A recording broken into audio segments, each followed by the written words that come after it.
At 3 in the morning, the dog would not stop barking.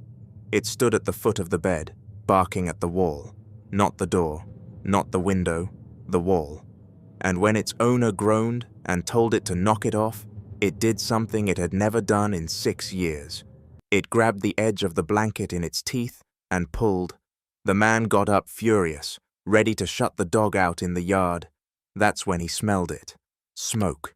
Behind the drywall, the wiring had been smoldering for the better part of an hour. He got his wife and his daughter out the front door. 90 seconds later, the bedroom ceiling came down in a sheet of fire. The dog had no word for fire. It had never watched a house burn. So what exactly had it been barking at? If that were a single lucky story, you could file it away and forget it. But it isn't a single story, it's a pattern, and it shows up in every kind of animal, on every scale you can imagine. There are cats that wake their owners minutes before a heart attack, pawing at a chest that feels completely fine. There are dogs that plant themselves and refuse to let a child step onto a frozen pond, a pond that an hour later gives way. There are family pets that have thrown their own bodies between a toddler and a snake no one else had even seen. And then there's the scale that's almost too large to take in. December 2004. The tsunami that swept the Indian Ocean killed nearly 250,000 people. But afterward, in Sri Lanka's Yala National Park, home to thousands of animals, rescuers found almost no animal dead. The elephants had climbed to high ground. The dogs would not go outside. The flamingos had already abandoned their low coastal nests and flown inland. Hours before the first wave was visible to any human eye, the animals were simply gone. The ocean gave people no warning at all. The animals had given themselves one. So here's the question that should sit with you tonight. When an animal senses a danger you can't, a fire inside a wall, a wave 100 miles out at sea, a threat that hasn't even arrived yet, what is it actually picking up? Is it a sixth sense, something we'll never explain? Or was the danger never silent in the first place, and you're just the only one in the room who couldn't hear it screaming? The answer isn't magic. It's that an animal is standing in a completely different world than you are, a world flooded with warning signs you were simply never built to notice. Start with smell. A dog reads the air the way you read a page. It smells smoke long before it reaches you, and it smells things you can't smell at all. When you are terrified, your body changes. Adrenaline and cortisol surge, your sweat shifts, and you release a chemical signature of fear without making a single sound. Studies have shown dogs can detect that signature. They can literally smell human fear, and it changes how they behave. So when danger spikes your stress, your dog often knows you're frightened before you've fully admitted it to yourself. Then there's sound. Human hearing cuts off at the low end, but the planet's biggest catastrophes announce themselves below it, in a register called infrasound. Earthquakes, tsunamis, erupting volcanoes, violent storms, they all throw off deep, rolling sound waves far beneath anything your ears can register. Elephants, dogs, birds, and big cats hear into that range. To them, a disaster 100 miles away isn't silent at all. It's a low, building roar. And there's the ground itself. An earthquake doesn't arrive all at once. It sends a fast, weak tremor, the P wave, racing ahead of the slow, violent shaking that does the damage. Humans usually feel only the second one, but an animal lying flat on the floor, tuned to every vibration, can feel that first faint warning in the seconds before the real shaking begins. Just enough time to bolt. Even the sky leaks clues. Before a storm, the air pressure drops, and animals feel it in their ears and joints.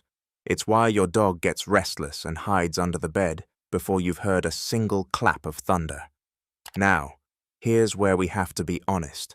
None of this means animals can predict the future. Decades of research have failed to turn animal behavior into a reliable earthquake alarm. For every dog that acted strange before a quake, 1,000 didn't, and we only remember the ones that did. The mystical version isn't real, but the boring version is somehow more incredible. The animal isn't seeing the future, it's just living in a richer present, catching the first faint edge of a danger that has already begun, in a band of reality you were locked out of. So they can read the danger because the most haunting cases aren't about earthquakes or fires at all. They're about the animal that knows something is wrong with the person it loves, before that person knows it themselves. The cat that lies on a chest hours before the heart gives out.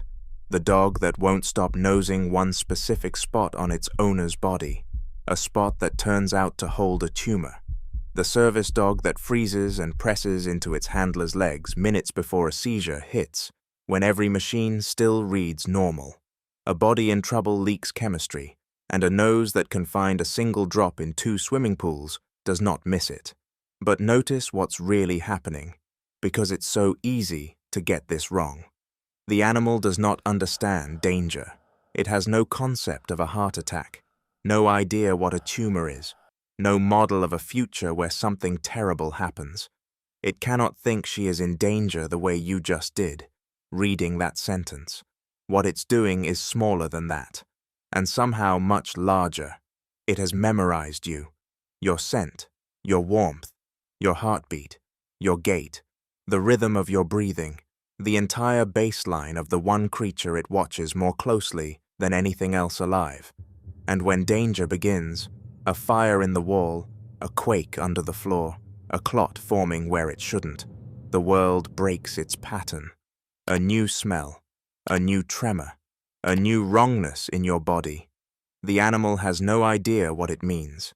It only knows, with total certainty, this is not how things are supposed to be, and something far older than thought takes over. Alarm, move, get her up, stand between her and it. We should stay honest right to the end. We remember the warnings that came true and quietly forget the false alarms.